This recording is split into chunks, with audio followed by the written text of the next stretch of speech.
Shalom, shalom. It is January 16th, 2025, 7:33 a.m. Shalom, shalom. As you all can see, the title is Every Man a Liar. Today we have a very good message. Very good lesson, I believe it is. And so I'm not going to prolong it with a whole lot of extra talk at the beginning. This message is for the pastors, the church leaders out there, the ministers, and the church members. So make sure you tag, send, or at a pastor, your pastor, a pastor you know, a church members, families, friends, associates, co-workers. To all of you pastors, I have some questions that I would like for you to seriously consider and ponder on today. And every day after this, and we're going to jump right into it because I have some questions. I have some questions that I really want you all to answer, to consider, and like I said, ponder on. So let's just start. Because as you see, the title again is Every Man a Liar. I'd like to know who taught you that worship on Sunday and not on the Sabbath, which is Saturday. Who taught you that? Who taught you that that was what we do? Or who taught you that this is just what we do and it doesn't matter? Who taught you this? Who taught you it doesn't matter what day we worship on as long as we worship and honor God? Who taught us this? Who taught us that the laws are done away with? Who taught us these things? And are they biblical? Are they biblical? The things that we do, are they biblical? The belief that we have, is it biblical? Well, I've been doing some research. As I've been telling you all, we all need to research because we need to unlearn some things. We need to really dig into the truth. We need to look for the truth. So we're going to go to, according to Prophet Daniel, chapter 7, verse 25, I want y'all to really take heed to this right here. And he shall speak great words against the Most High, and shall wear out the saints of the Most High, and think to change times and laws, and they shall be given into his hand until a time and times and the dividing of times. Pretty much a long time is what this is saying. A long time. So who are we talking about here? We're talking about a mighty king. This right here is the prophecy of Daniel, chapter 7, verses 25. We're talking about a king who's supposed to rise. And what we need to know is, has this happened yet? Has this happened yet, right? But let's read it again. And he shall speak great words against the Most High, and shall wear out the saints of the Most High, and think to change times and laws, and they shall be given into his hand until a time and times and the dividing of times. Again, a long time. So therefore, we see that the Most High is going to allow his chosen people to be given into the hand of this king for a very long time.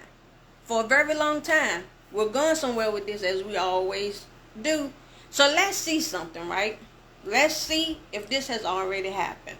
So, according to historic documents, eyewitness reports, and the admission by the Roman Catholic Church, also known as the Roman Empire, the Roman Emperor Constantine I made Sunday a day of rest in 321 AD. Though it was not a religious change, so they say, the Catholic Church later made it illegal to observe the Sabbath on the Sabbath day. Around 365 AD, the Council of Laodicea made it illegal to observe the Sabbath on the Sabbath day. The council also urged Christians to honor Sunday by abstaining from work. The church welcomed the civil decree because it made it easier for Christians to attain Sunday worship. Listen to this. So that's changing the laws.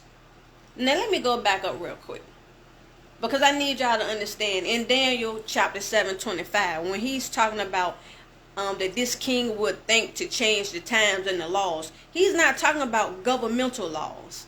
He's not talking about earthly laws. He's not talking about laws put in place by man. He's talking about the laws of the Most High. He's talking about the laws of the Most High. But this man is also going to change times. And we can see him doing this right now. He's doing this right now. We can see that according to historic documents, eyewitness reports, and an actual admission by the Roman Catholic Church, that they actually did this back in 321 AD and also 365 AD. They made it illegal. They made it illegal to observe Sabbath, as the Most High has proclaimed us to do it, right? So we're going to keep digging. We're going to keep digging, and we're going to keep asking questions, and we're going to keep researching and putting all this stuff together. We have to put the puzzle together, y'all. It's not just going to fall in our laps. It's not just going to, the information not just going to come into your brain. We have to put the pieces together. So, Exodus 20, verse 8 says, remember the Sabbath day to keep it holy. Dropping down to verse 10, but the Sabbath day is the Sabbath of the Most High, your Elohim. In it thou shalt do no work. You, your son, nor your daughter, nor your manservant, nor your maidservant, nor your cattle, nor the stranger or anybody who you hire that is within your city, your town, your household, within your region. Nobody should be working. Nobody. For in 6 days the Most High made heaven and earth, the sea and all that in them is, and rested the 7th day. Wherefore the Most High blessed the Sabbath day and hallowed it. What did he do? He set it apart. The 7th day is a different day from the rest of the days. Just like the Most High has a particular group of people, the Israelites, the Israel, Yasharel, just like he had a particular group of people who were destined to do certain things and supposed to be doing certain things, this day is set apart just like them. On this day, certain things you don't supposed to do and other things you do supposed to do. But we just read that the Roman Catholic Church made it illegal. They made it illegal for us to observe that. And they did this so far ago that in today's time, it wouldn't be in our remembrance that they changed it. So in order for us in today's time to know what has happened, we have to research it. We have to look. We have to put pieces together. And then we're going to go to Exodus chapter 31, verses 14 through 16.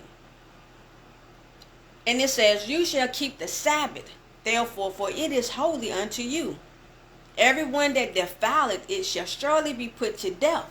For whosoever doeth any work therein, that soul shall be cut off from among his people. 6 days may work be done, but in the Sabbath is the Sabbath of rest, holy to the Most High. Whosoever doeth any work in the Sabbath day, he shall surely be put to death. Wherefore the children of Yasharel shall keep the Sabbath. Who? The world? No, the children of Yasharel. The children of Yasharel. Never are we speaking about the world. He's talking about a particular group of people. The Sabbath day, Saturday, was set apart for Yasharel, but yet the Roman Catholic Church came in and made it illegal. They made it illegal. Why? Because then we just read up here. We just read up here in Daniel chapter 7, verse 25, that this king is going to rise up and he's going to speak great things against the Most High. He's speaking great things against the Most High, and he's speaking, and he's going to seek out the Most High's people, which is Yasharel, and he's going to wear us out, and he's going to change the times, he's going to change the laws, and he's going to be able to do this for a long period of time. We're going to be in his control for a long period of time. We are living in this time frame, y'all. This is not something that has to happen. This is something that has happened, and it's happening. But now we're waking up to who we are and whose we are and what we're supposed to do. And we're returning back to the ways that the Most High had called us to walk in the first place, right? So let me get back down to where I was at. Where was I at? I was saying that we have to understand that Scripture is really about Yasharel from the beginning to the end. It's really about Yasharel. It's really about the Israelites. Wherefore the children of Yasharel shall keep the Sabbath, to observe the Sabbath throughout their generations, for a perpetual covenant, for a forever covenant. Forever covenant. So if someone can get the Most High's people to break his laws, then that means that they've broken the covenant with the Most High. So therefore the Most High no longer has to protect his people, because his people are going astray. His people have turned their back on him, so therefore he will reject them and not bless them. Who taught you it didn't matter? Who taught you that the Sabbath didn't matter? Again, these questions are to your pastors, to your church leaders, to the church members, to those who believe that the laws are done away with. Who taught us these things? Who taught us these things? Who taught you that it's just the way we do it? Who taught you that it was okay? Who taught you that the cross was a symbol of faith? Who taught you that it's a symbol to represent Christ? Who taught you that it was something good to do, something to have, something to wear, something to honor? Who taught you these things? These are the questions that I'm presenting. These are the questions that I'm presenting to your pastors, to your church leaders, to your church members, to you all who believe that these things are okay. Who taught us these things? Let's go and research some more. According to my research, and if you research it, you'll see that what I'm bringing today as evidence, you will see that it's correct. Emperor Constantine made the cross a symbol of Christianity in the 4th century. When? The 4th century. So that's after 325-26 AD. That's after that time frame, or within that time frame. That's within that time frame. So the symbol, the cross's symbolism has roots in ancient paganism. Did you hear that? The cross's symbolism has roots in ancient paganism. There go that word again, paganism.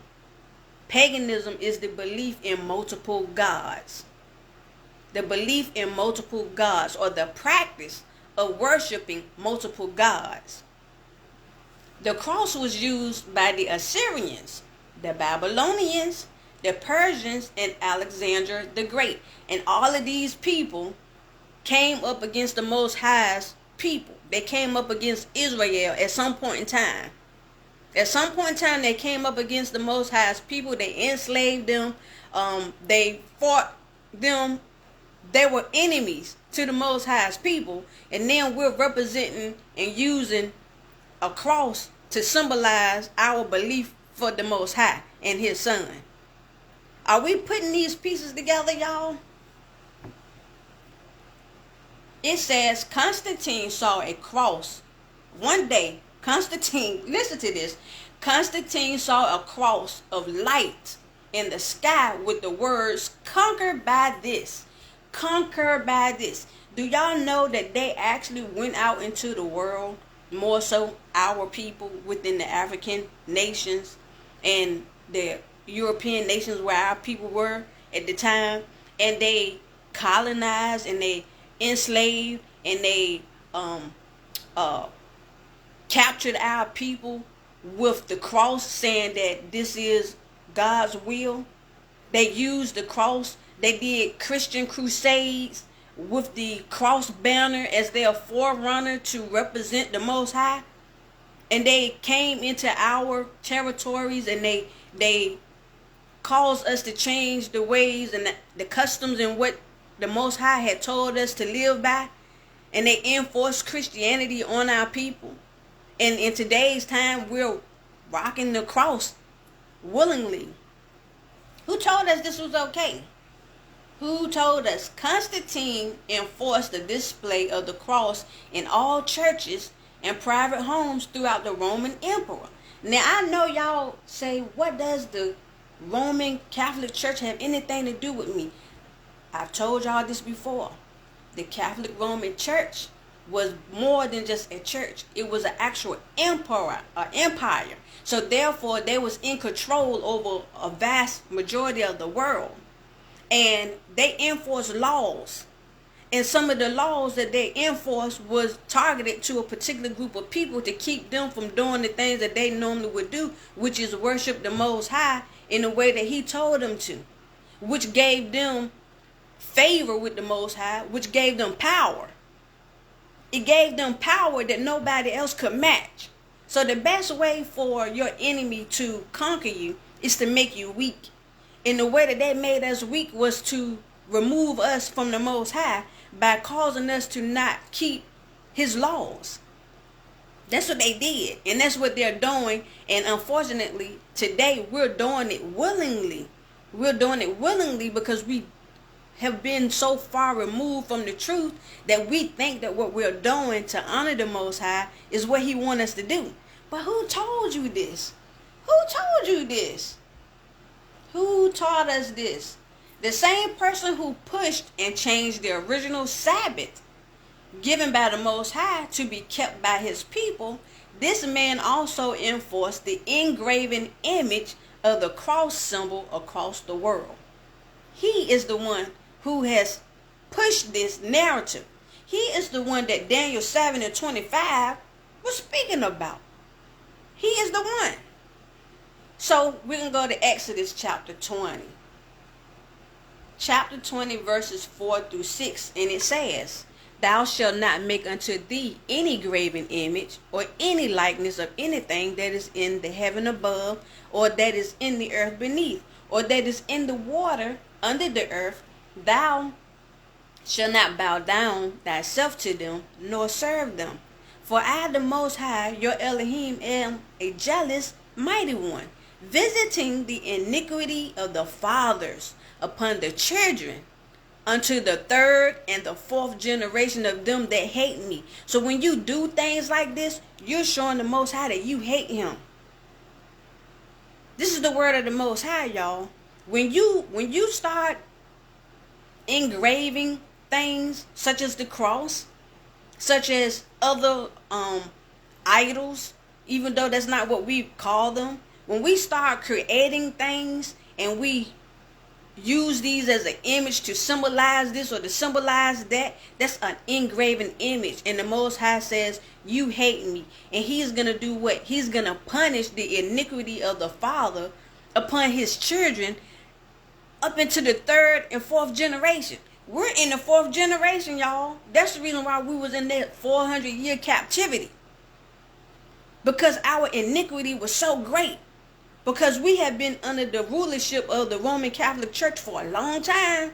And we still are. We still are, but we're coming out of it now. We're coming out of it now. I'm trying not to get too excited, but this lesson for me has been a great eye-opener. It has been a great eye-opener for me putting this together. And I thank Abba Yah for making it possible. And I pray that you all are able to receive this information and grasp it and walk it out. Verse 6, and it says, "And showing mercy unto thousands of them that love me and keep my commandments." So the Most High is expecting for us to keep His commandments. But listen to something right here. Something that just came into my mind. Every time I read scripture, something new pops out. "And showing mercy unto thousands of them." Thousands of them. That's a Low number, ain't it? We live in a world of about 7 billion, 8 billion people. Put that in perspective. We live in a world about 7 to 8 billion people. And the Most High says he will show mercy unto thousands. Thousands. He didn't say millions. He didn't say billions. So we got about 3 to 4 billion Christians in the world who believe that they're doing the right thing. They believe they're doing the right thing. And they believe they're going to be raptured up and saved because they called on the name JC. But right here, the Most High is saying he's going to show mercy unto thousands of them that love him and do what? Keep his commandments.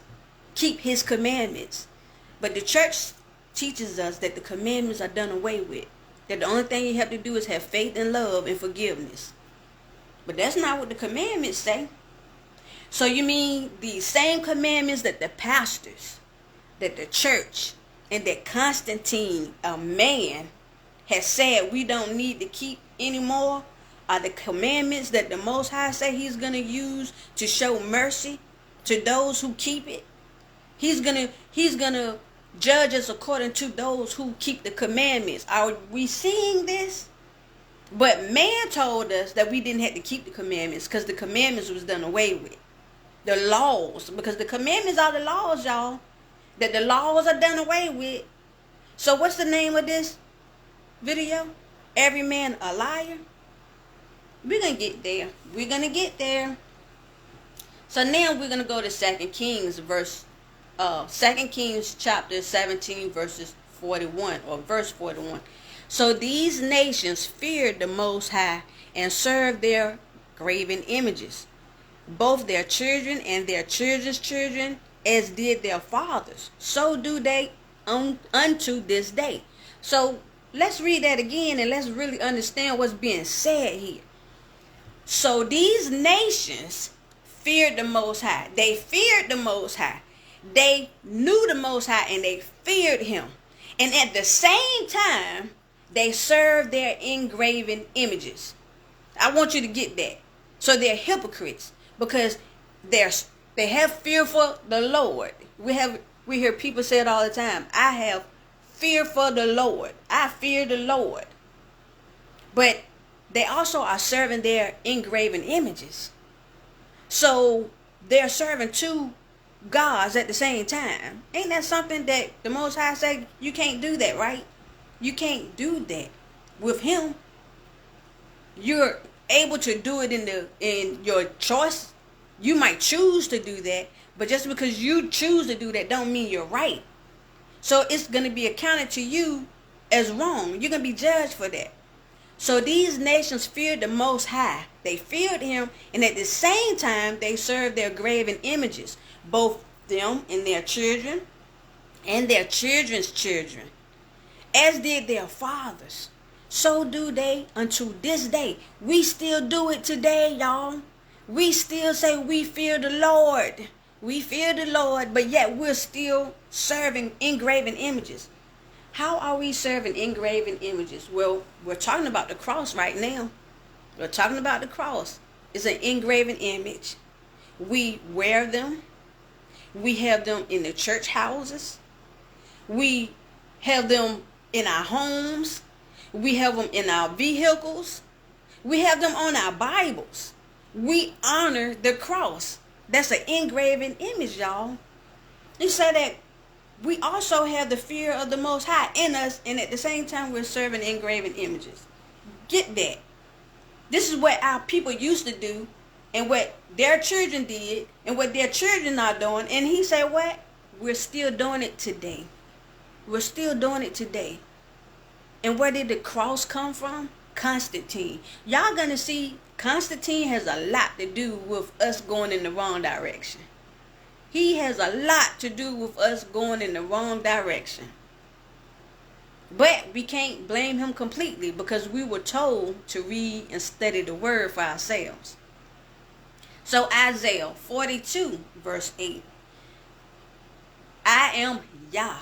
That is my name. And my glory will not I give to another, neither my praise to graven images. Oh no, but we love the cross. We talk about the cross. We have songs about the cross. We talk about the blood of the cross. We plead the blood of the cross. We talk about the cross a lot in these Christian organizations, these churches, and these ministries. We talk about the cross a lot. But what did Isaiah 42 verse 8 say? I am Yah. That's his name. That is my name. And my glory will I not give to another, neither my praise to graven images. But we keep praising that cross, among other things. Among other things.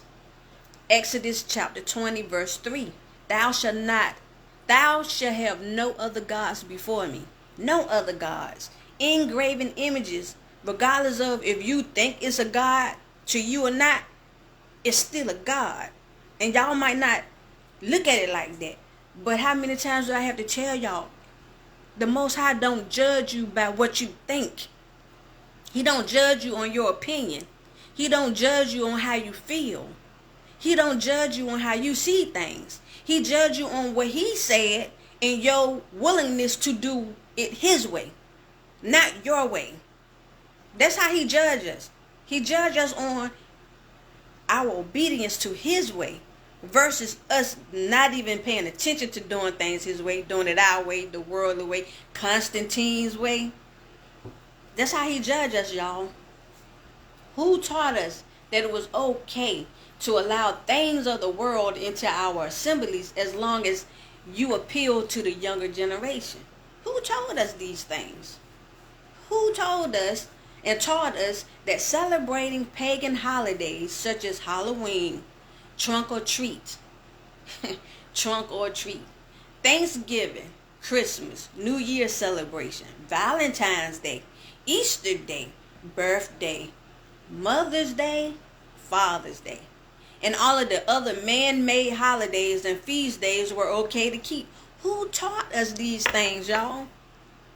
Who taught you pastors this? Who taught you ministers this? Who taught you church members this? Who taught you, those who say that you believe in the Most High? Who taught you that it was okay to do these things? These are the questions that I'm presenting today. Who taught you? Because I'm researching and I'm going back, and not just me, but there's many, many other people who can attest to where these ideas and understandings and beliefs come from. So we have to measure what we've been taught to the word of the Most High and see if they equal. If they don't balance out, then what's wrong?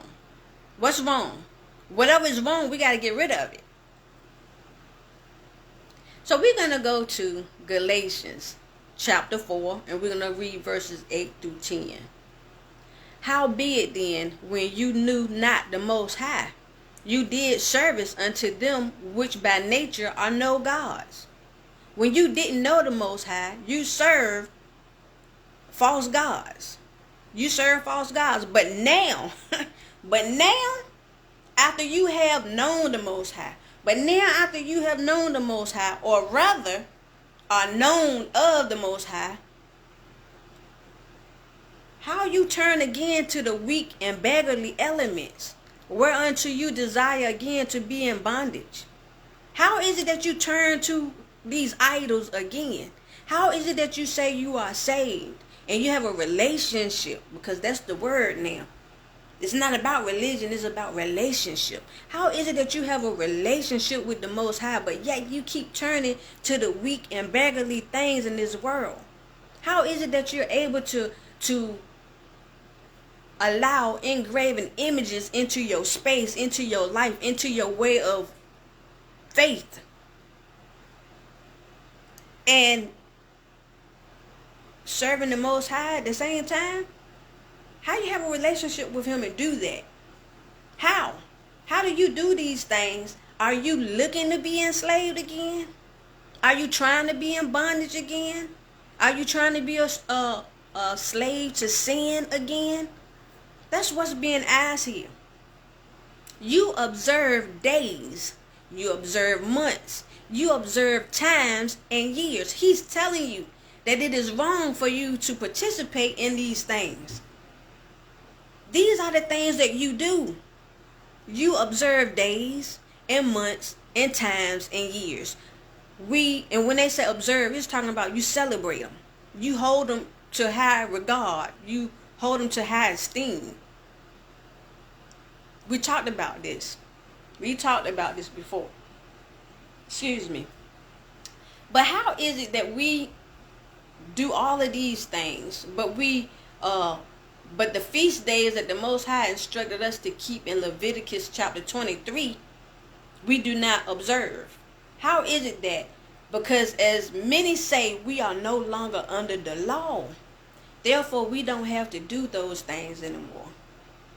We no longer have to do we no longer have to do those things anymore. As if something was wrong with his appointed feast days. So let's just say that the laws were actually done away with, right? So the laws were actually done away with. Let's just say it, but they are not. But let's just say that they were. So does that mean if you decide to keep the feast days and observe them, that you're doing something wrong? Because you no longer have to do it? If the Most High told us that this is something that we have to do, but then because the law is done away with, which is not, but let's just say if the laws was done away with, which means we're no longer required to keep these feast days, but if you decided to keep those feast days, would that mean that you're doing something wrong because you're choosing to keep the feast days, even though you don't have to? I want y'all to think about that. These are questions I'm presenting because I need y'all to get some understanding. So one would think not being held accountable for not observing them would or should make those of us who want to show the Most High our hearts to do them on our own.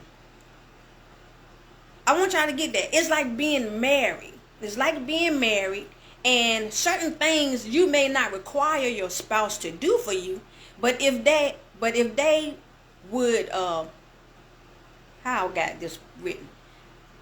It's like being married, and certain things you may not require your spouse to do for you, but if they would do it, it would make you feel even more special. The more love, the more appreciated, because they did it without you expecting them to do it. Do y'all get that example? It's like just because you don't have to do something, don't mean that you can't do it. It don't mean that you can't do it. So people like to teach this whole narrative because the law is done away with. As again, I've said it before, that's not the case.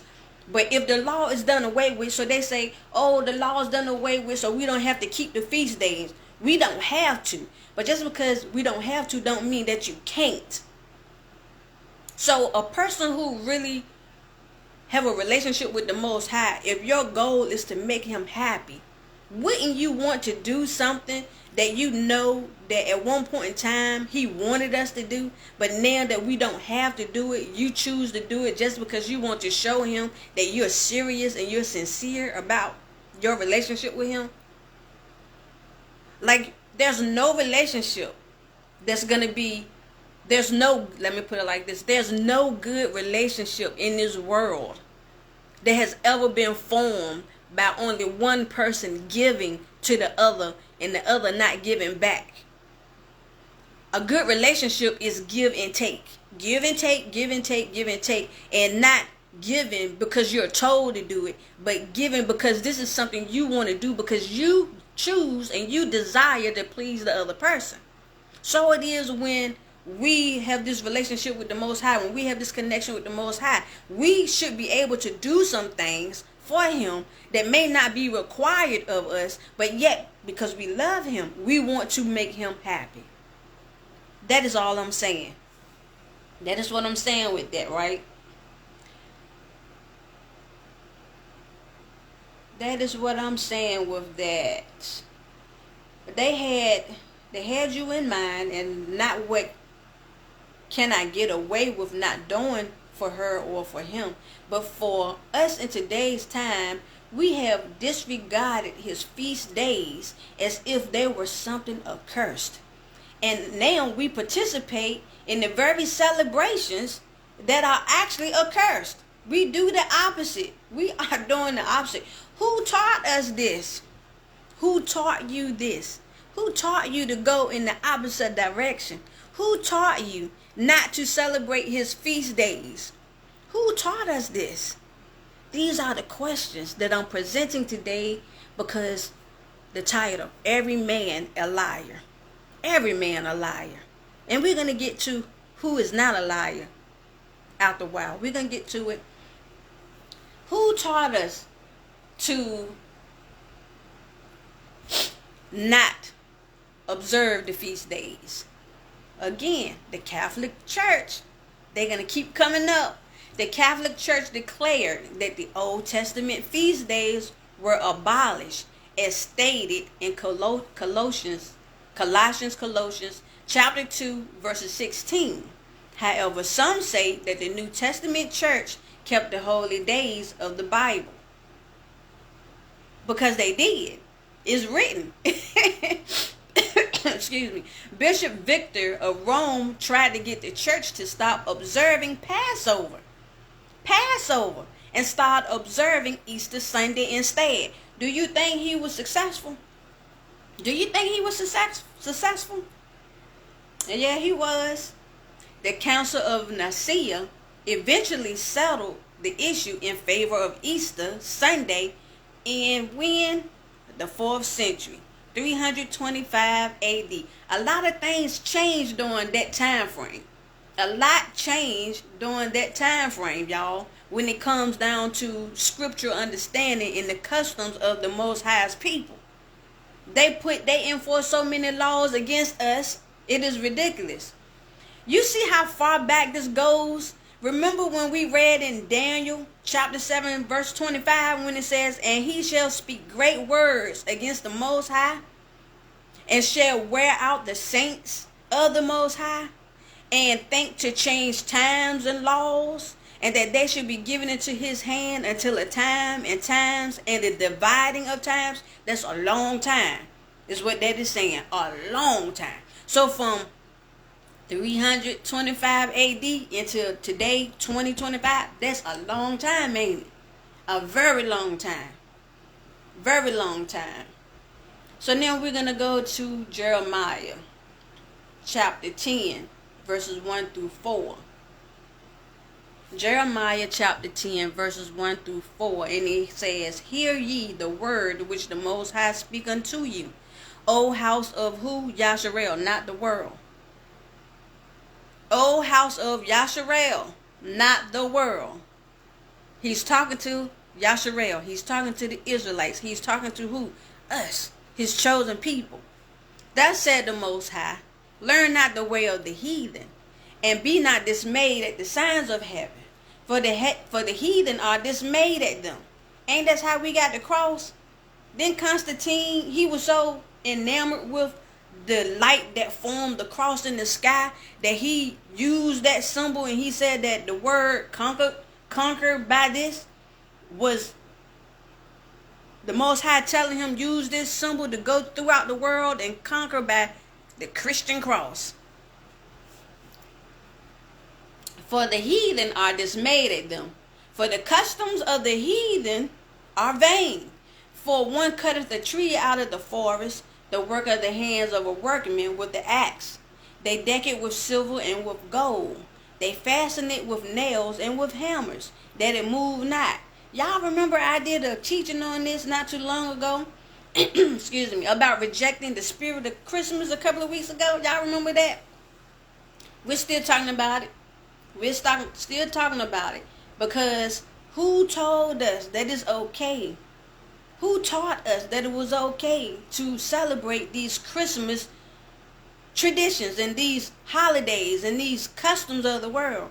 Who taught us these things? These are the questions I'm presenting to the pastors. These are the questions I'm presenting to the church ministers and the church leaders and the members of the church. These are the things that I'm presenting to the Most High's people. To you all, Yasharel. Who taught us these things?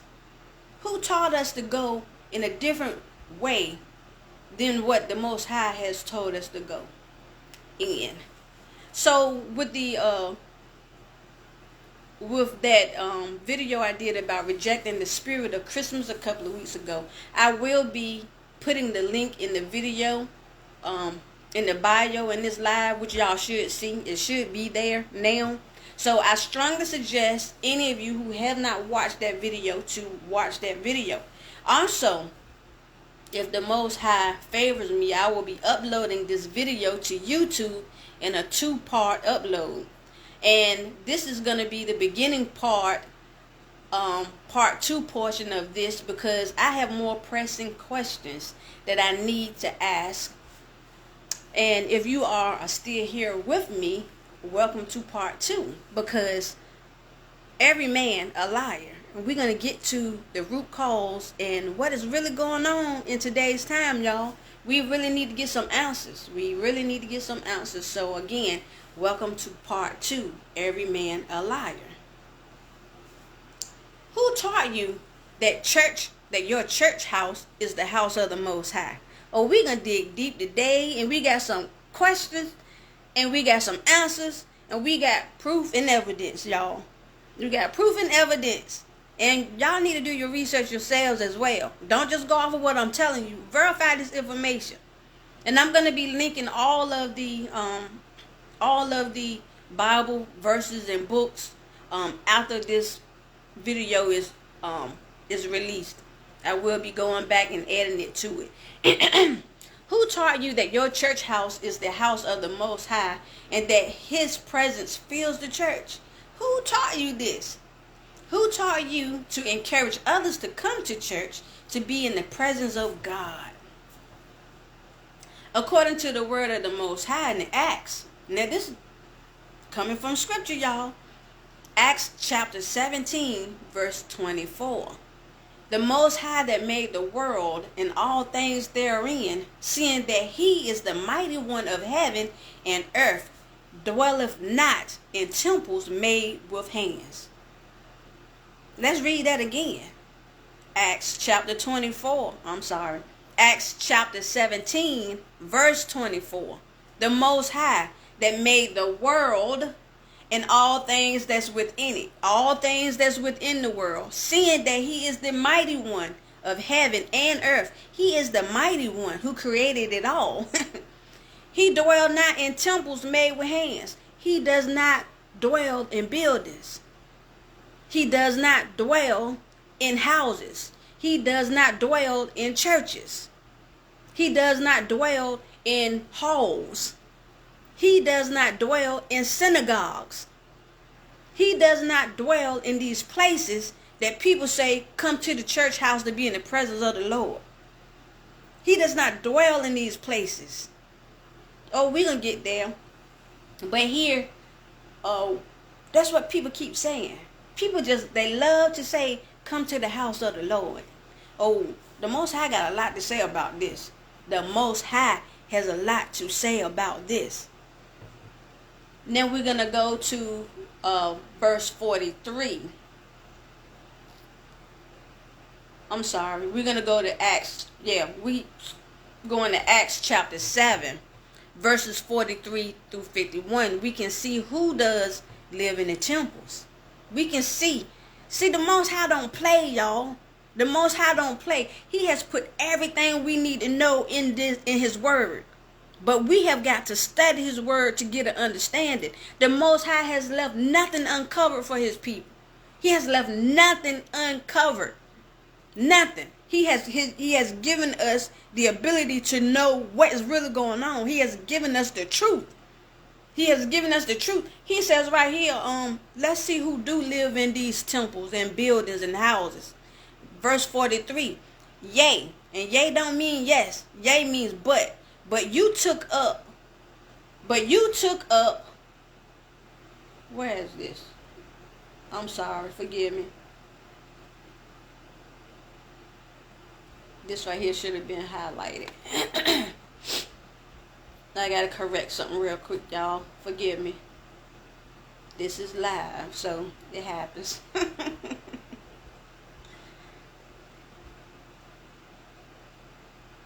just correcting something real quick. Okay, you took up the tabernacle.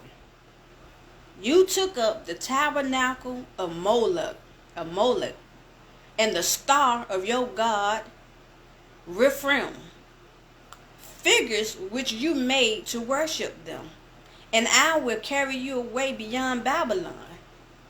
Our fathers had the tabernacle of witness in the wilderness, as he had appointed, speaking unto Moses, that he should make it according to the fashion that he had seen, which also our fathers that came after brought in with Yahusha into possession of the Gentiles, whom the Most High drove out before the faces of our fathers unto the days of David, who found favor before the Most High, and desired to find a tabernacle for the Most High of Jacob. But Solomon, who is the son of David, built him a house. Solomon built a house for the Most High. Howbeit, the Most High dwelleth not in temples made with hands, as said the prophet, heaven is my throne, and earth is my footstool. What house will you build me? How do you build me a house, said the Most High? Or what is the place of my rest? Have not my hand made all these things? You stiff-necked and uncircumcised in heart and ears. You do always resist the Holy Spirit, as your fathers did, so do you today. You do the same thing. You keep making houses, and you saying that this is the house of the Lord. But he said, I don't dwell in those places. I don't dwell in those churches. I don't dwell in those buildings. I don't dwell in those synagogues. I don't dwell in those places. I do not do that. But who do? Let's go back up, because we need to break this down just a little bit more, because I need y'all to get it. I need y'all to get it. Right here in verse 43, it says, but you took up the tabernacle. You took up the dwelling of Moloch. You took up his dwelling place. And the star of your God, I can't even say it now, Rephaim. You picked up the idol. You made the engraven image of the star. Talking about the Star of David. That's the God of Rephaim that you're honoring when you wear that star. When you wear that engraven star, that engraven image of Rephaim, you're worshiping that God. And these houses that y'all like to build and erect and say that this is the house of the Lord, these churches, no, these are tabernacles of Moloch. So when you go to these churches and you thinking that you're praising and worshiping the Most High, you're worshiping Moloch. Tabernacle means habitation, dwelling place. Can we say house? Can we say church? Can we say building? The Most High does not live, he does not dwell in a building made by hands. We don't even supposed to make altars to him made by hands. Any altar that we supposed to make for him supposed to come from earth, from natural material that we do not alter. So these altars that we call ourselves going to in these church buildings, they're not altars to the Most High. I try not to get too excited, but I need y'all to get it. He says, but you took up the tabernacle of Moloch. You took on the customs of Moloch. You doing what the people who worship Moloch do. You're building houses and you think you're building them to me. Oh, I got more evidence. I got more evidence coming. I got more evidence coming to prove that this is what's being said. You worship them. And he said because of that, he's going to carry us away beyond Babylon, the original Babylon. Let me go back, because I'm not reading what I wrote down. I'm going off the top of my brain, and I don't want to miss anything. So to make sure I don't miss anything, I'm going to go back and I'm going to read it so that I make my point. And I'm going to start. I think I actually did a pretty good job, to be honest with you.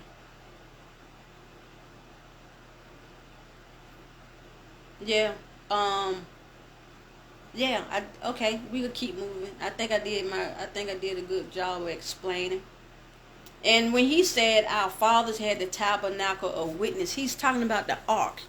You know, people like to say the ark is the resting place of the Most High, but the ark actually was the resting place of the laws and the um it was the laws that they put in the ark, and the showbread. If I'm not mistaken, I believe they might have had a menorah in there, and they also had the staff of Moses. So the ark was not the dwelling place of the Most High. It was just that those items were holy. And anything that is holy cannot be touched by unholy hands. And so it's so much that I can say on this, but I'm going to try to stick to what I already have. I don't want to get off course. But I will read verse 44 down again. Our fathers had the tabernacle of witness in the wilderness, as he had appointed, as the Most High had appointed, speaking unto Moses. He told Moses what to do, that he should make it according to the fashion that he had seen, which also our fathers that came after brought in with Yahusha into the possession of the Gentiles. So along with Yahusha, they also took the ark and they gave it all to the hands of the Gentiles, the heathens, whom the Most High drove out before the face of our fathers unto the days of David, who found favor before the Most High and desired to find a tabernacle for the Most High of Jacob. So David wanted a tabernacle for the Most High. He wanted to find a tabernacle. It didn't say he wanted to build. He wanted to find a tabernacle for the Most High. But David's son built the Most High a house. He built him a church. Howbeit, but how is it that he did that? How is it that he did that? The Most High dwelleth not in temples. He does not dwell in these places, y'all. He does not dwell in buildings, houses, man-made dwelling places. He does not dwell in shrines made with hands. He do not. As said the prophet. Listen to the prophets. Verse 49, heaven is his throne, the Most High says. Heaven is my throne, and earth is my footstool. What house will you build me, said the Most High, or what is the place of my rest? When the Most High was living amongst Yasharel, he dwelled on top of Zion in Jerusalem. He dwelled on top of a mountain. He created that mountain.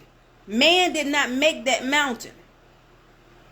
Man did not make the mountain that the Most High dwelled on.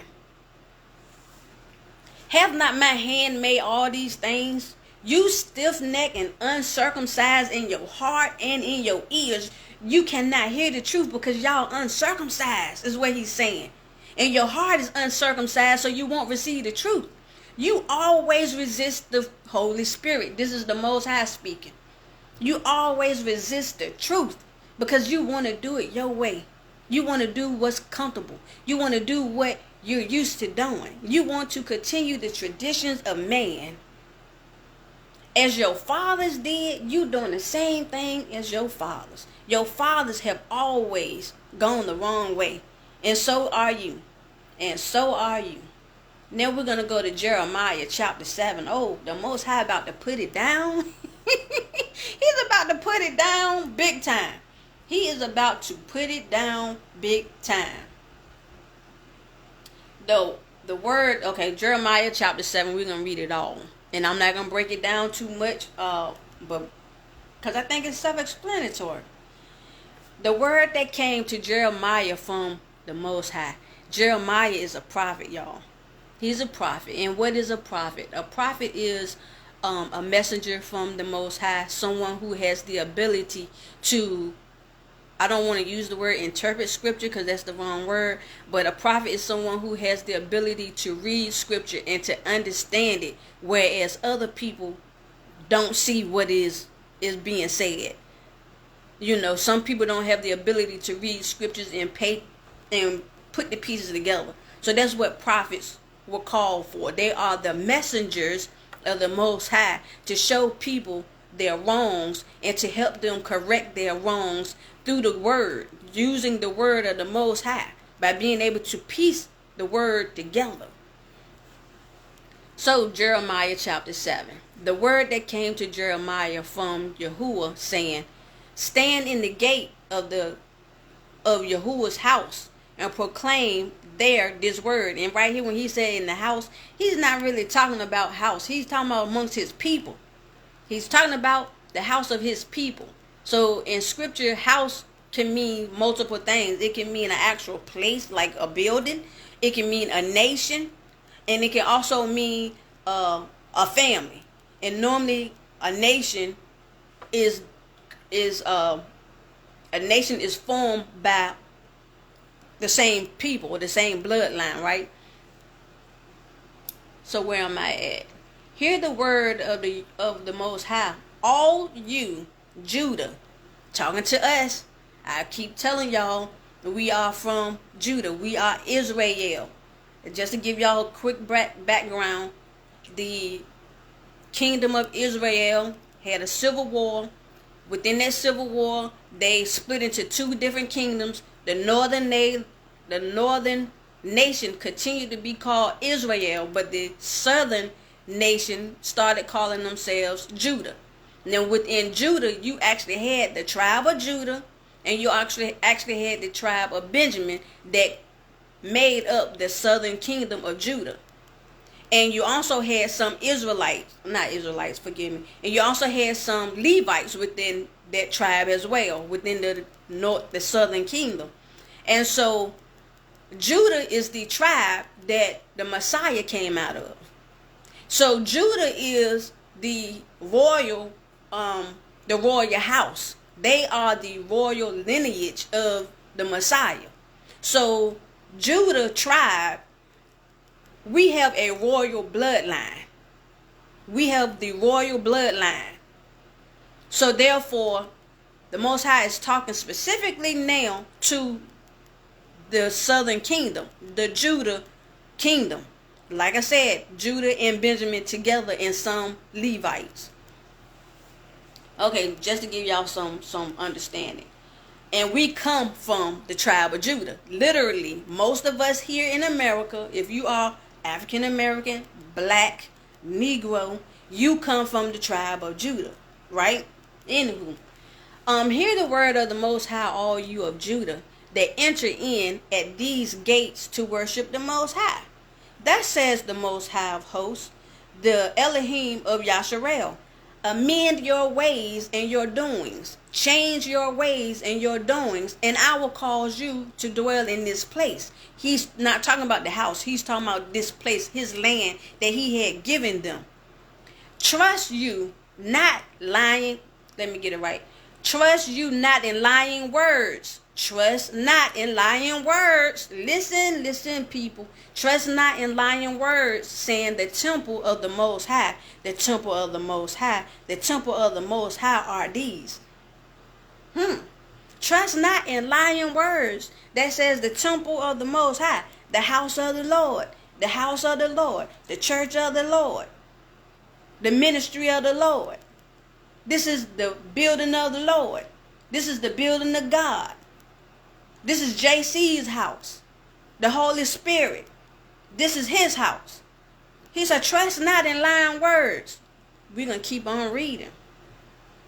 For if you thoroughly amend your ways and your doings, if you thoroughly change your ways and your doings, if you thoroughly execute judgment between a man and his neighbor, if you oppress not the stranger, the fatherless, and the widow, and shed not innocent blood in this place, neither walk after other gods to your hurt, because doing all of this stuff is to your hurt, is to your destruction.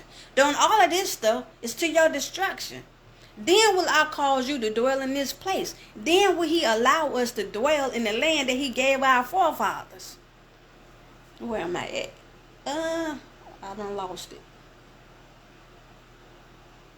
Okay. Then will I cause you to dwell in this place, in the land that I gave to your forefathers, forever and ever. He gave it to our forefathers, but just because he gave it to us don't mean he's going to allow us to live there if we're not doing the right thing.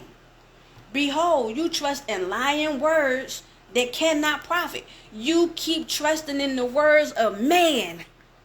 You keep trusting in the word of man. Every man a liar. Every man a liar.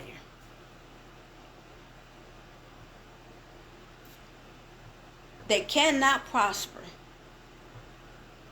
So now he's saying, will you steal, murder, and commit adultery, and swear falsely, and burn incense unto Baal, and walk after other gods whom you know not, and come and stand before me in this house, which is called by my name, and say we are delivered to do all these abominations?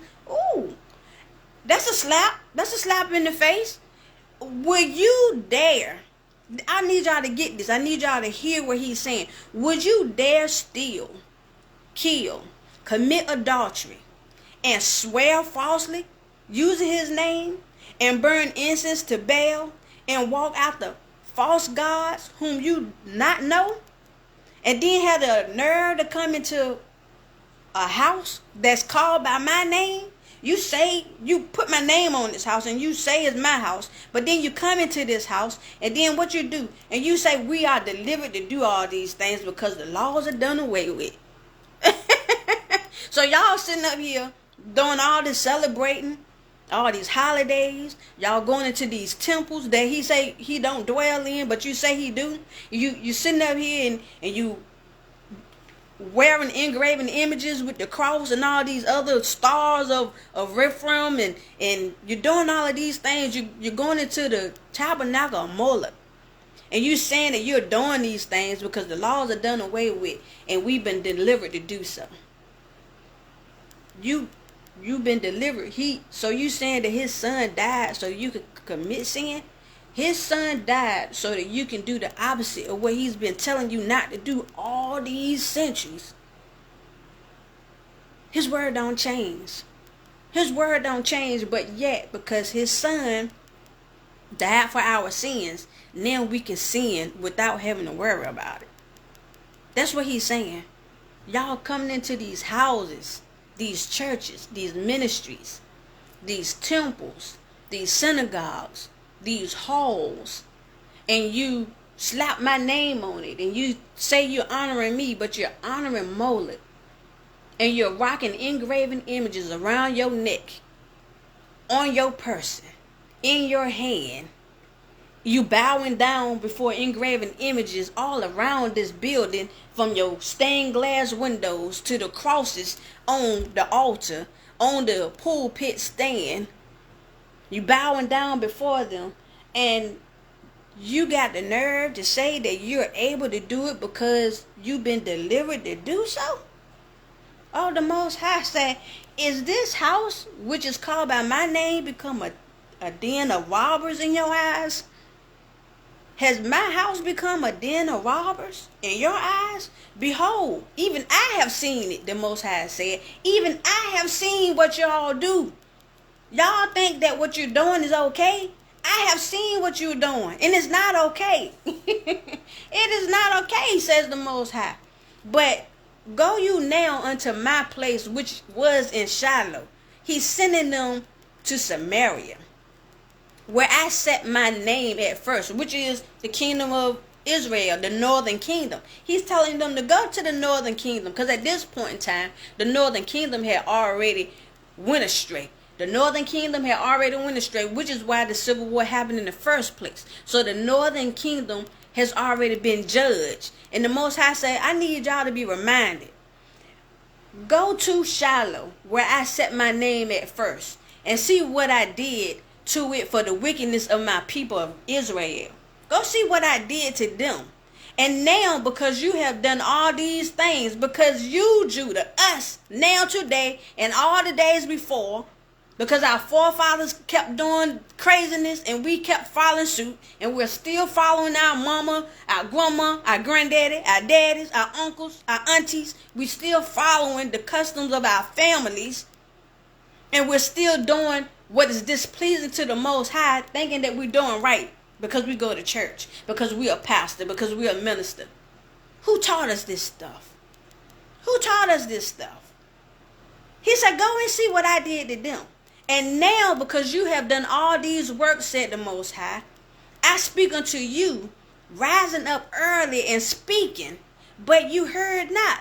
And I called you, but you answered not. So all of y'all who keep saying, I'm called by the Most High, I'm called by the Most High. Well, you called, but you didn't answer. I'm called. I know I'm called. I know I'm called. I know I'm called. I know I'm called to do this. I know I'm called to do that. I know I'm doing the right thing because I was called to it. But he said, y'all didn't answer. You was called, but you didn't answer. Remember the last time I said many say that they called? But I said, but were you chosen? Did you answer the call? He said, y'all didn't. This is the Most High testifying against us, y'all. Against us. He said, we didn't answer. Therefore, will I do unto this house. He's talking about these people now. This family. This tribe. This nation. Judah. And then will I do to this house, which is called by my name. We're called by his name. Yasharel. Even though we're Judah, because they split, we're still under the banner of Yasharel, which is called by my name, wherein you trust, and unto the place which I gave to you and to your fathers, as I have done to Shiloh. Oh my. He said he gonna do what to us? he gonna do what to us? He gonna do the same thing he did to Israel. And guess what? He has done it. And we're still living that out. That's why Judah went through so much hell. That's why we went through the 400 years of being enslaved all around the world. That's why we're here in America. We got here into America by punishment, y'all. It was punishment for us to be enslaved. That's what we asked for.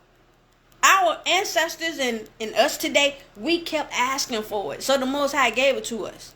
He gave it to us. Y'all want to keep choosing death? Well, I'm going to let you see what death is like. I'm going to let you see what it's like. Where was I at? But go you now unto my place, which was in Shiloh, where I set my name at first, and see what I did to it for the wickedness of my people Yasharel. And now because you have done all these works, said the Most High, I spake unto you, rising up early and speaking. The Most High said, I'm waking up early in the morning. I'm waking my prophets up early in the morning, but yet y'all didn't hear. And I called you, but yet you did not answer. Therefore will I do unto this house, which is called by my name, wherein you trust, and unto the place which I gave to you and to your fathers, as I have done to Shiloh. And I will cast you out of my sight, as I have cast out all your brethren, like he did to Yasharel. We were cast out. That's why we all around the world now. Even the whole seed of Ephraim. Ephraim was the ones in charge of Israel, the northern kingdom. Therefore, pray not thou for this people. He's telling Jeremiah, don't pray for them. Don't even pray for them. Don't pray for them, Jeremiah. Don't waste your breath. Don't waste your breath. Because I'm telling you now, if I'm telling you not to pray for them and you pray for them now, I'm going to come to you. I'm going to come to you. Pray not for this people. Neither lift up cry nor prayer for them. Neither make intercession for me. For I will not hear them. So for people who keep saying, pray, pray, pray, pray, pray to the Most High, pray to God, pray, pray, pray. He ain't listening to y'all. Because y'all still doing stuff but backwards.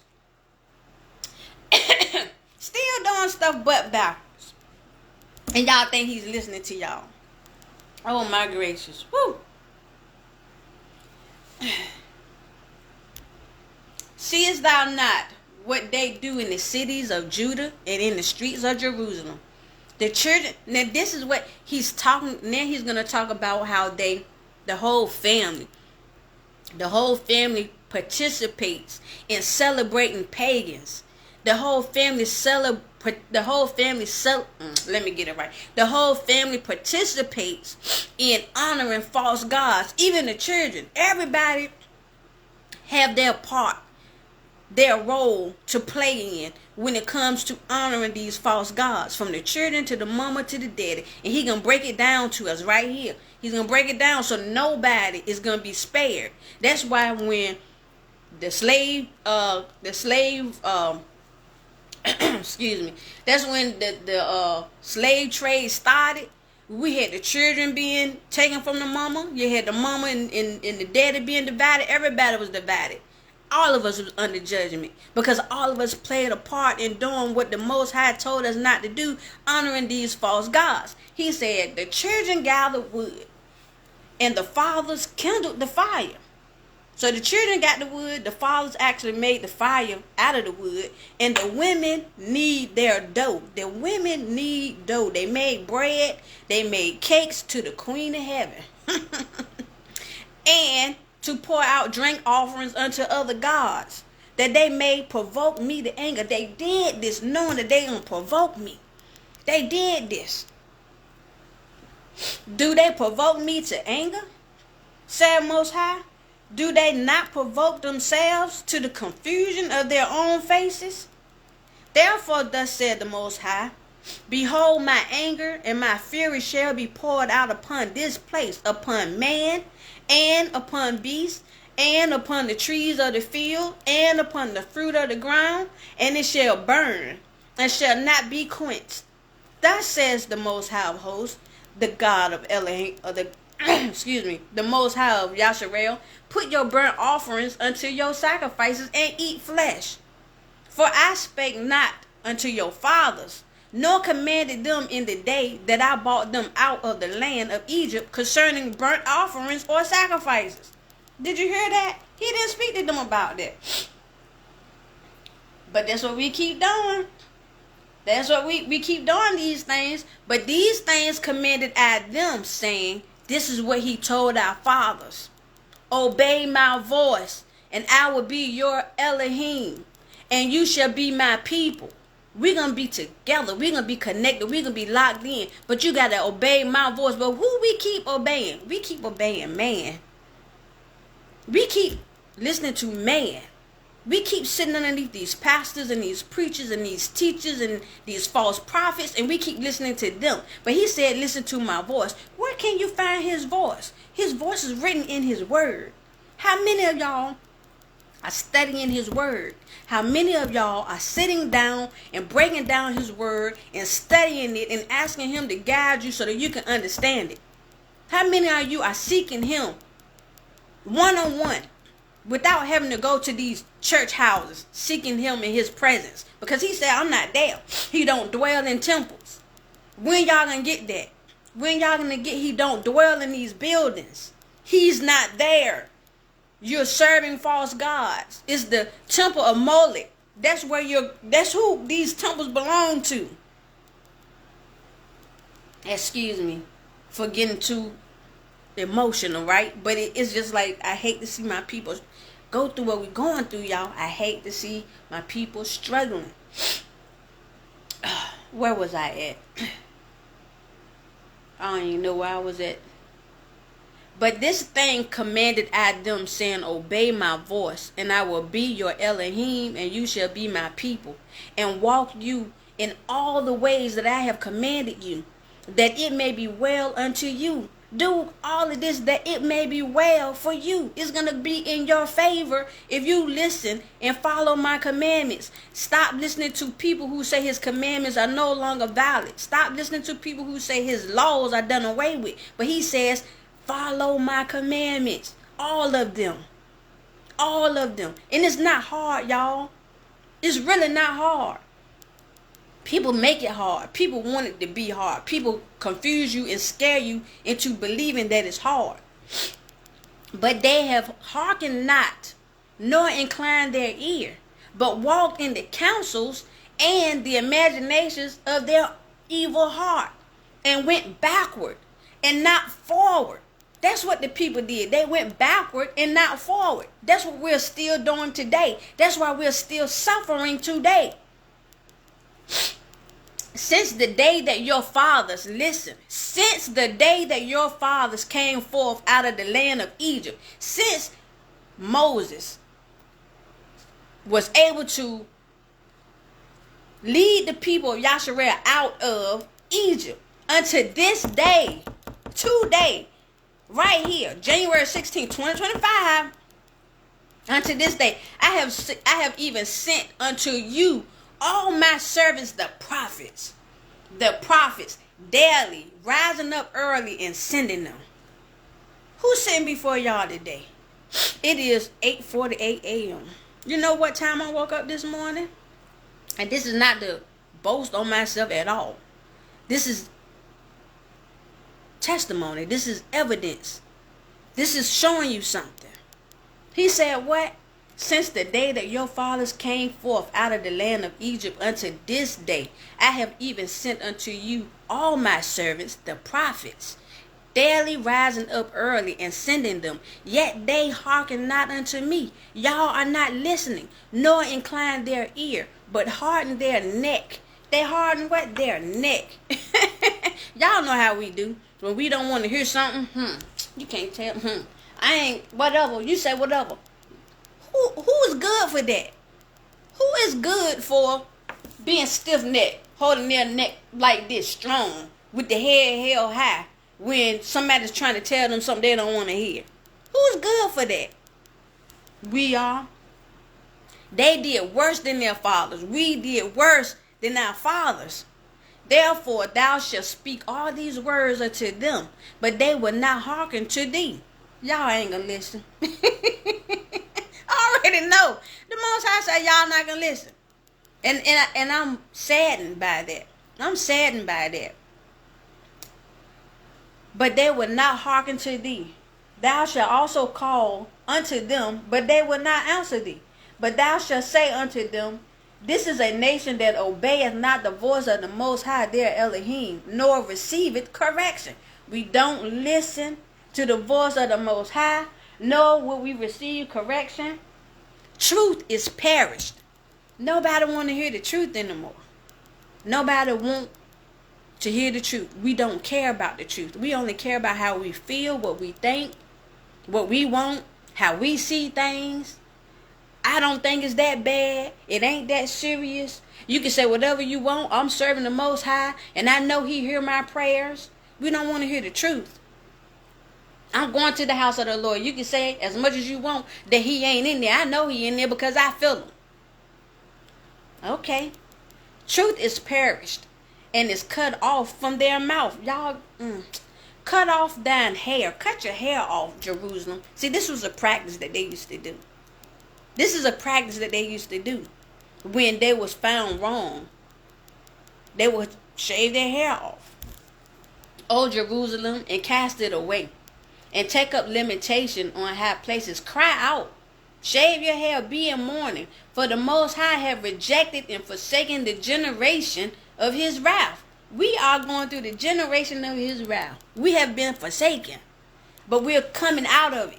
Since 2019, we're coming out of it. All of this stuff that you see going on in the world is because the curses are reversing, y'all. The curses are reversing. But just because the curses are reversing does not mean everybody's going to be saved. It does not mean that everybody's going to make it into the kingdom, because we still got work to do. We still have to denounce the ways of the world. We still have to denounce what Constantine set in place back in 325 AD. We still have to reject the ways that we were taught. We still have to reject what our flesh desires and go back to the ways of the ancient. We have to go back to the ancient ways. We have to seek the old path. We got to go back to the word. We still got work to do. This is not a given. It's not a given just because you are Judah. It's not a given because you have the DNA of royalty in your blood. It's not a given. You still have to do something. You still have to do something. And faith ain't it by itself.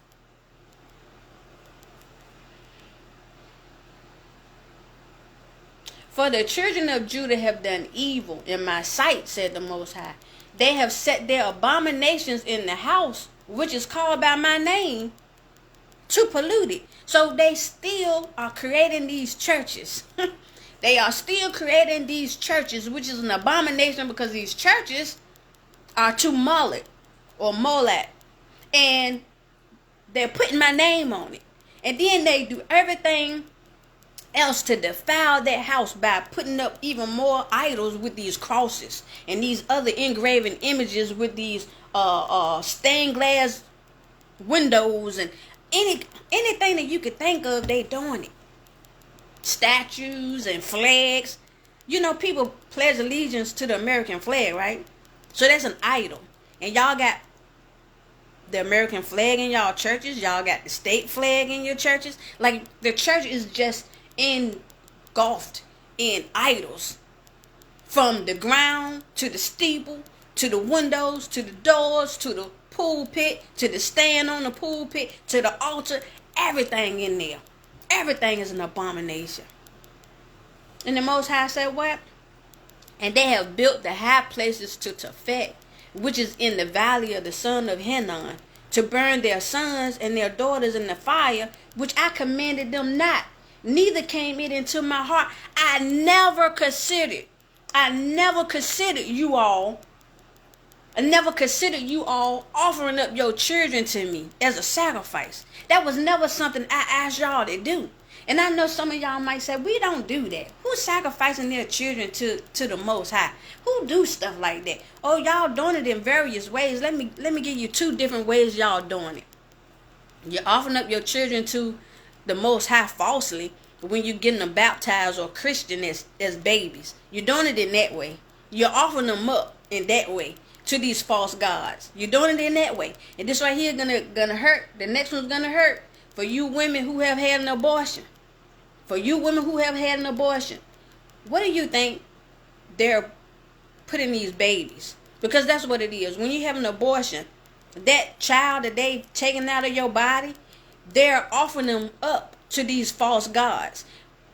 Look and research into these abortion clinics. Who's funding these abortion clinics and what their beliefs are. Look at who runs these abortion clinics. Look at what they do to the fetuses that they take out of your body. You are offering up your children to false gods. And the Most High said, I never wanted you to do any of this stuff, but you're doing it. I never wanted you to do any of this stuff, but you're doing it. I never told you when you have a child to dedicate your child to me, but you're doing it. I never told you when you have a child to bring them to the church house and get them Christian, to get them baptized. I never told you to do any of that. And you think you're doing it to honor me, but what you're doing is you're offering up your children to these false gods. That's what you're doing. When you sit up here and you have an abortion, and you think that you're doing it because your situation is not a situation that you want for yourself. It's not a situation that you desire for yourself. You didn't choose to create a life, but you chose to lay down and have sex. And this is for those of y'all who choose to lay down and have sex. For those of you who were forced into sex and then you got pregnant, I'm not talking to y'all. I'm talking to those who chose to sit down, lay down, to have sex, got impregnated, then decided, I don't want to have this child, so I'm going to have an abortion. Where do you think these babies are being taken to? What do you think they're doing to their bodies? What do you think is happening to them? More is happening than you no longer being pregnant. More is happening. But because we're only focusing on the surface level situation, which is our situation in the moment, we don't consider what is happening behind the scenes. We don't consider what we're really signing up to be participating in. We're not considering what we're volunteering to do and plus paying for. And plus paying for financially.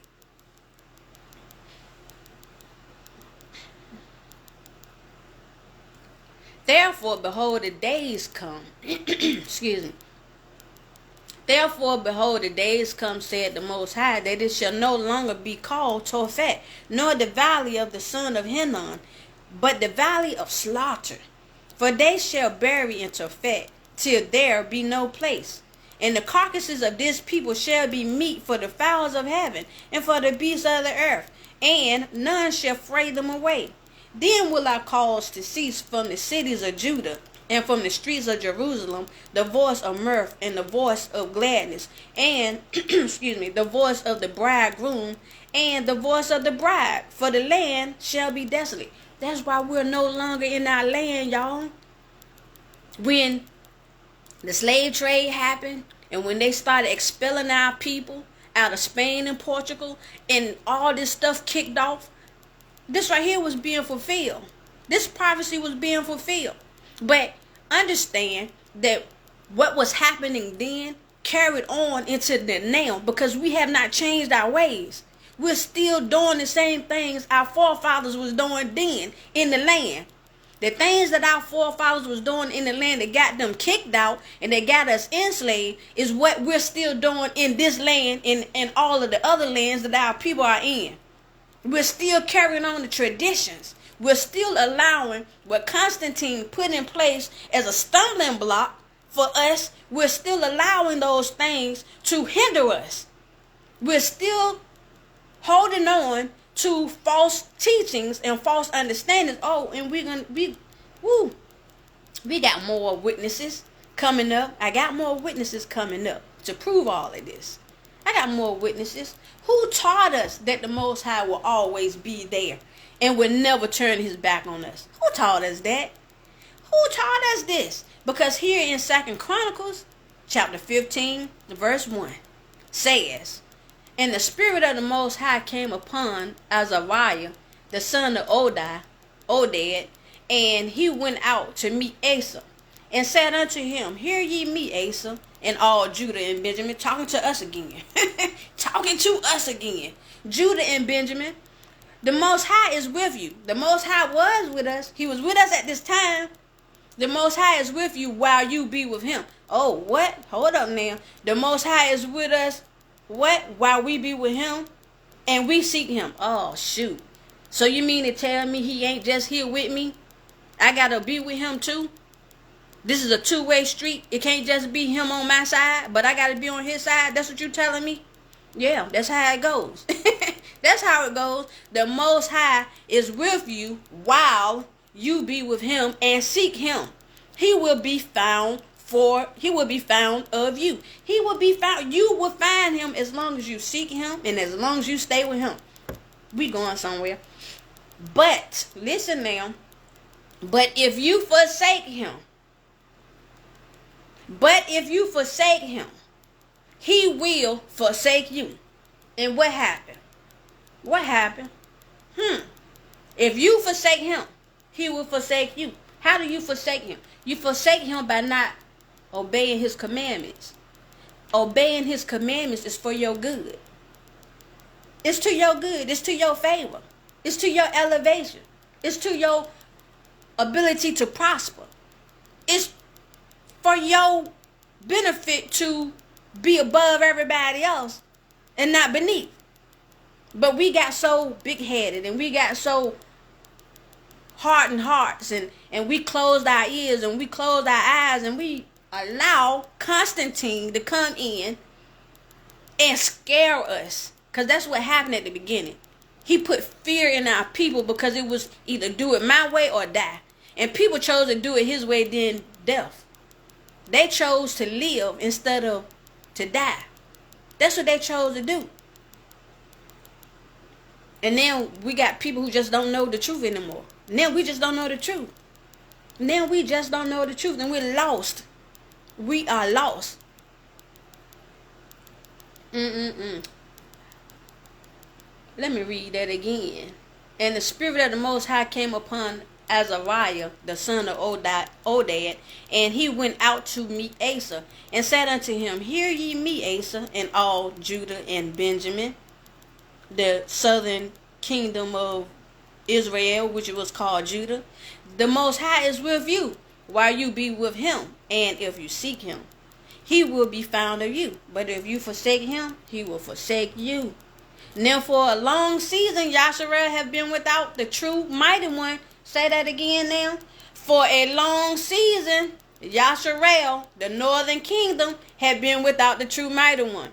So the northern kingdom had already been forsaken.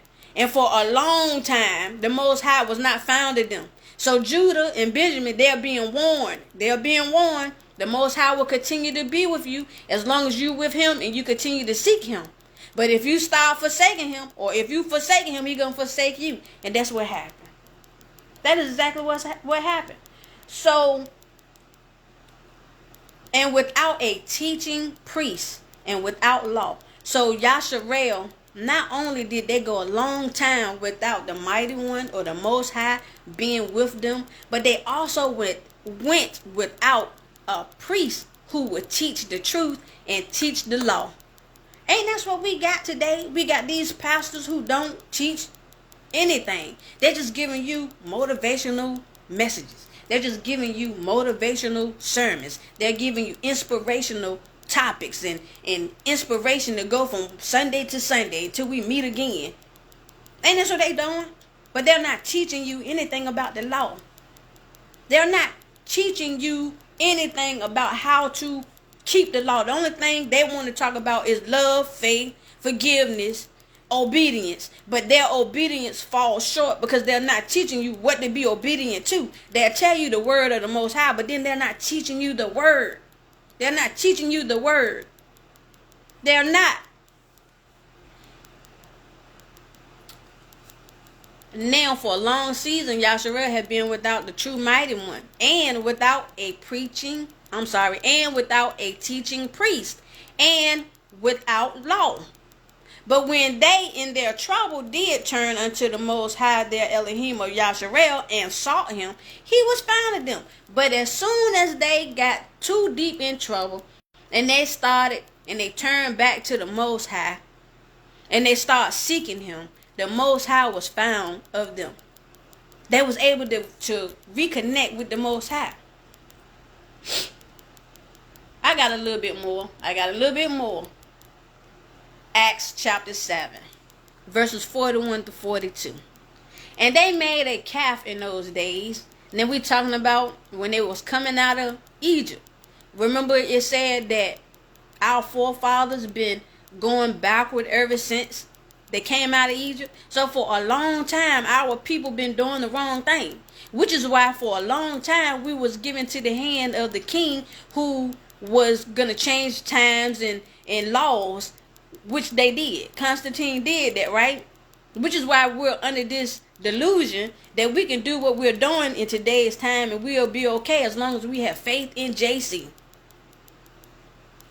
Acts chapter 7, verses 41 through 42. And they made a calf in those days and offered sacrifice unto the idol and rejoiced in the works of their own hands. Then the Most High turned and gave them up to worship the host of heaven, as it is written in the book of the prophets. Let's get some understanding here, because people think that the Most High is always here with us. He will never forsake you nor leave you, is what they always say. But they don't say the other part. He don't leave nor forsake those who don't forsake him. He don't leave those who don't leave him. He don't forsake those who don't forsake him. So they leave out that part and they just talk about he never leave you nor forsake you, making people believe that no matter how wrong you are in your decisions, your choices, and how you live your life, you got the Most High on your side. And that's not true. Acts gonna show us. And they made a calf in those days, again talking about in Egypt, and offered sacrifice unto the idol, and rejoiced in the works of their own hands. Then turned the Most High. The Most High turned his back on them. This is what it's saying. He turned his back on them, and the Most High gave them up to worship the host of heaven. He gave them up. He gave them permission. He gave them into the hands of the host of heaven for them to worship them. So when they worship him, what they was doing is the definition of worship means to serve for hire or for wages. Remember, the wages of sin is death, right? The wages of sin is death. So they was ministering to the host of heaven. What is the host of heaven? The troops of angels, the heavenly bodies, the stars. Don't we have people who are so into astrology? They're so into that. Talking about your sign, this, your sign, that, my sign, I'm this, I'm that. What's your sign? Now you can't talk to somebody. What's your sign? They want to see how much y'all are compatible according to your sign. It's ridiculous. He said he's giving them to the host of heaven because they created a golden calf and they offered sacrifice unto that false idol, something that they made with their own hands. Something that they made with their own hands. O you house of Yasharel, have you offered to me slain beasts and sacrifices by the space of 40 years in the wilderness? He's asking them. Did you offer me slain beasts and sacrifices by the space of 40 years? What happened in the wilderness in those 40 years when they came out of Egypt? What happened? The Most High allowed all of them to die in the wilderness and never make it into the promised land of Canaan because of their constant murmuring, complaining. And now here we see that not only did he allow them all to die, but he also allowed them to continue in their idolatry. He allowed them to continue in their idolatry, which they paid a hefty price for. Because we often think just because things are going well or because we are doing what we believe is pleasing to the Most High, that we are in fact honoring him. But here we see that he allowed them to honor the host of heaven. The Most High said, I'm going to allow you to honor the host of heaven and not honor him because they won't do it anyway. But here we see that he allowed them to honor the host of heaven, but they thought they were honoring him. And he is asking them here, have you offered to me slain beasts and sacrifices by the space of 40 years? Were you doing that to me? Because they thought they was. Did you really though? He said, did you really though? Now I need y'all to see this. 2 Thessalonians chapter 2. This is what happens. This is what happens when we find ourselves doing things that is not pleasing to the Most High. When we are doing things that's not the ways of the Most High and we accredit those things to the Most High, he says in 2 Thessalonians chapter 2 verses 11 through 12, and for this cause the Most High shall send them strong delusion, that they should believe a lie. They believe that they're worshiping him. They believe that they're honoring him. They believe that they're praising him. They believe that they're praying to him and that he's answering their prayers. He would send them a strong delusion that they believe a lie, that they all might be damned who believe not the truth, but had pleasure in unrighteousness. They had pleasure in doing the things that's not right. They had pleasure in doing the things that the Most High said you shouldn't be doing.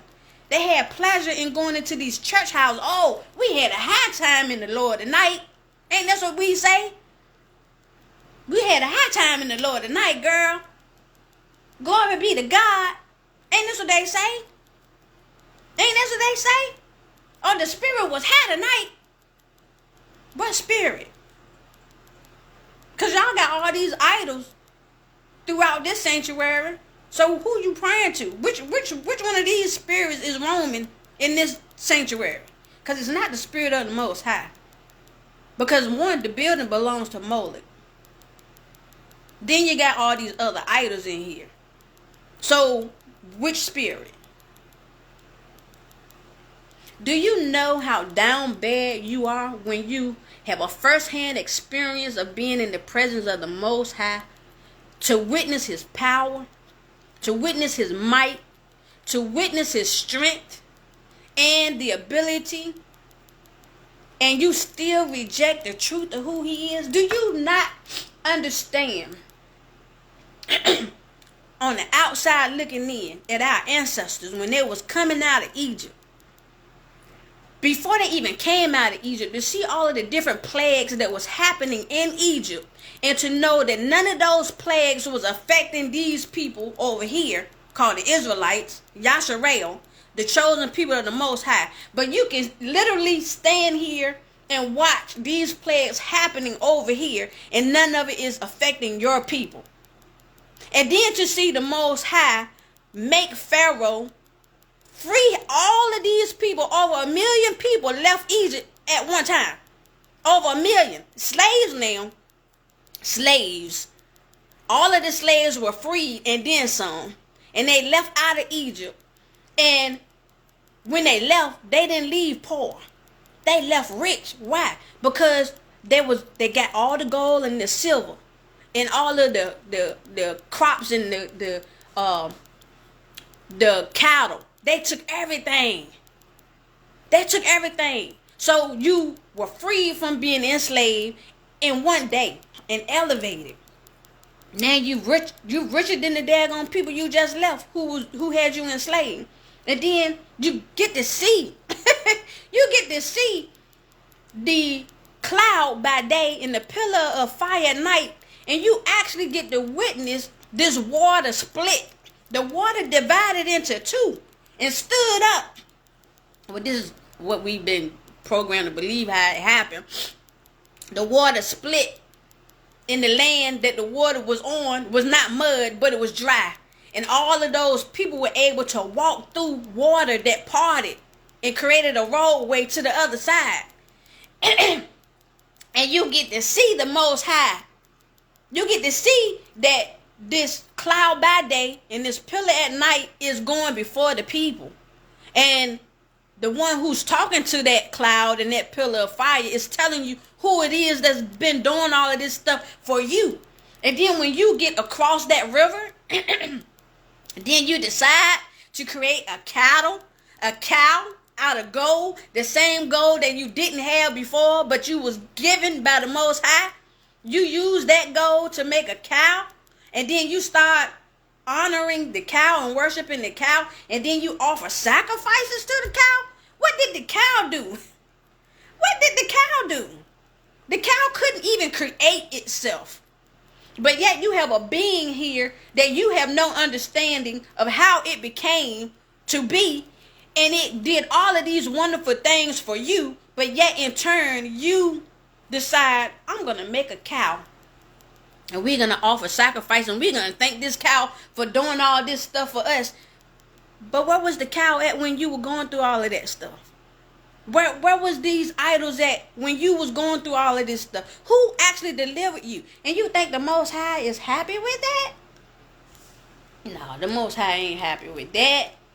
The Most High is not happy with that. It's crazy. They were stupid bold, is what they was. They were stupid bold. They created a golden calf with their powerless hands to make a powerless God and worship it over a powerful being. They worship the powerless thing over a powerful being that they actually witnessed the power of for weeks, months, and maybe even years that was working in their favor. They rejected the truth. They rejected the truth that they witnessed. So from that time to now, we continue to do the same thing. We continue to do the same thing. And they received a delusion. They received a delusion, in all that they did, they thought they were doing it for the Most High.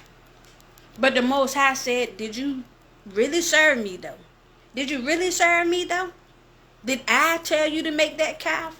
Did I tell you to build that church? Did I tell you to use a cross to represent me? To represent my son? To represent your faith in me? Did I tell you to do that? No, Constantine told you that. Every man a liar. Every man a liar. Y'all listen to Constantine. Y'all not listening to my word. Who taught us that? Who taught us to go against the very word of the Most High? Who taught us to compromise and risk your very own salvation, as well as the salvation of those who follow you? Who told you? that was okay? Who told you that? We're going to go to Romans. And even though right here, Romans chapter 3, verse 4 is not really talking about what I'm talking about, but this particular scripture is befitting.